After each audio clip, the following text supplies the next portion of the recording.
Nell'ambito della settimana dello studente 2019, tra i tanti progetti portati avanti dall'Istituto Comprensivo Agrigento Centro, che ha visto l'apertura della scuola al territorio, ieri c'è stato lo svolgimento di quello che ha avuto come filo conduttore il mare, svoltosi al presso distaccato Garibaldi, dal titolo Includiamo arte, recital Vivere di mare, che ha visto un affollato pubblico presente. A fare gli onori di casa la dirigente scolastica Anna Cangarrossa. Un bilancio assolutamente positivo, una sorta di rendicontazione sociale.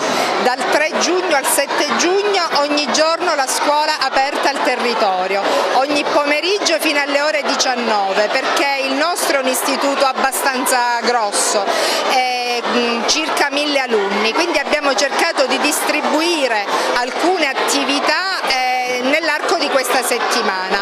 È una sorta di open day che si ripete per tutta la settimana per dare la possibilità ai genitori di condividere con noi i momenti salienti dell'anno scolastico. Certo, sono delle pillole, degli assaggi, perché è chiaro che la scuola ha fatto molto di più nell'arco dell'anno scolastico, però siamo soddisfatti perché terremo la scuola aperta fino addirittura giorno 11, anche giorno 11 mattina è prevista l'attività conclusiva del progetto sport di classe attivato con il CONI e quindi è quello che desideravamo, una scuola aperta fino all'ultimo giorno, sino a tardo pomeriggio, dove tra PON, tra orchestra, tra progetti extracurriculari, tra performance di ogni tipo, vediamo i nostri alunni felici, protagonisti attivi di questa attività didattica e contenti di continuare a frequentare l'ambiente scolastico.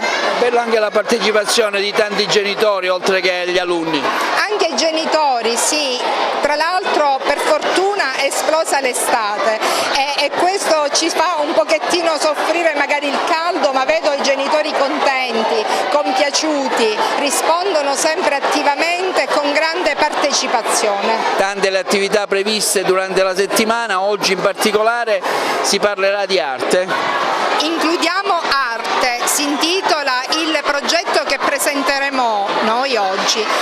Anche questo è un fiore all'occhiello, perché la nostra vuole essere una scuola fortemente inclusiva e per tutto l'anno scolastico nei tre plessi Garibaldi, Lauricella e Pirandello abbiamo lavorato con le classi aperte, classi che però hanno avuto come protagonisti bambini disabili ruotanti attorno a bambini normodotati.